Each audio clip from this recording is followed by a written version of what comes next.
Οι αποκαλύψεις σχετικά με τον πλανήτη Άρη και η συμμετοχή του Πανεπιστημίου της Πάτρας στην έρευνα αυτή βρέθηκαν στο επίκεντρο της εκπομπής Προφίλ με τους δημοσιογράφους Βικτωρία Δαράτου και Χρήστο Στρατουλάκο. Οι συντελεστές της εκπομπής βρέθηκαν στο Πανεπιστήμιο της Πάτρας, όπου συνομίλησαν με τον καθηγητή, ο οποίος συνεργάζεται από το 2006 με την NASA, καθώς επίσης και την ερευνητική του ομάδα, οι οποίοι αποκάλυψαν και άλλες έρευνες οι οποίες λαμβάνουν χώρα το τελευταίο χρονικό διάστημα στο Πανεπιστήμιο της Πάτρας. Σήμερα αποφασίσαμε να κάνουμε μια εκπομπή η οποία έχει να κάνει και με την επικαιρότητα.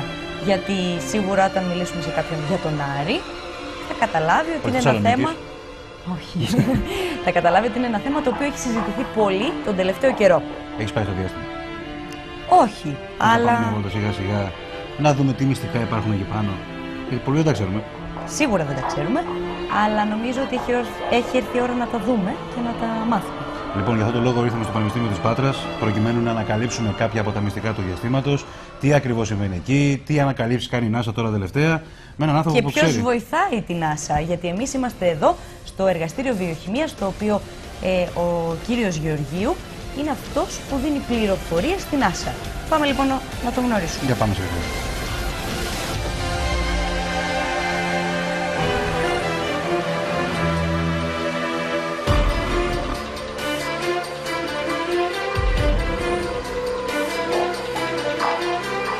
Κύριε Γεωργίου.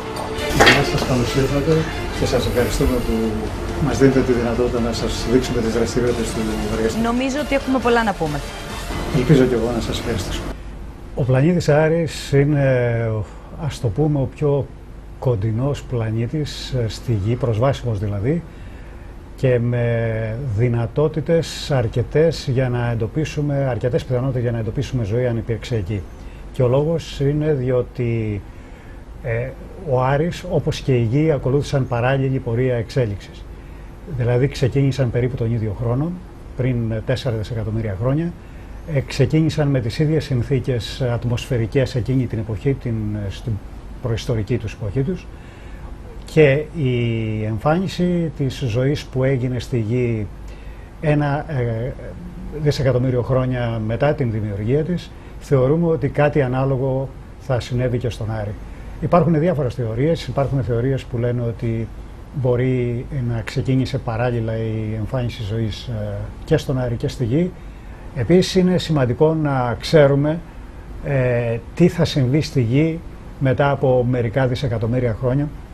Να ξέρουμε δηλαδή πώς κινούνται οι πλανήτες γύρω από τη Γη, πώς κινούνται οι κομήτες γύρω από τη Γη, κοντά στο ηλιακό μας σύστημα, για να μπορούμε στο μέλλον να είμαστε και προετοιμασμένοι να αποφύγουμε καταστροφές οι οποίες έχουν συμβεί στη Γη στο παρελθόν. Γνωρίζουμε τους δεινοσαύρους οι οποίοι έχουν εξαφανιστεί, και βέβαια έχει εξαφανιστεί και κάθε είδους ζωή, παρά μόνο μερικά τρωκτικά επιβίωσαν εκείνη την εποχή, κρυμμένα κάτω από λαγούμια, και από αυτά τα τρωκτικά, είτε μας αρέσει είτε δεν μας αρέσει, προέκυψε και εξελίχθηκε ο άνθρωπος όπως τον ξέρουμε.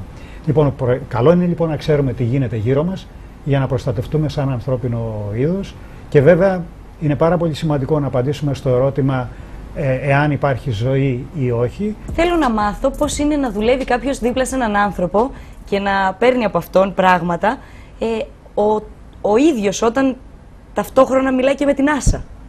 Είναι ένας άνθρωπος δηλαδή που το μυαλό του το χρησιμοποιούν παγκόσμια.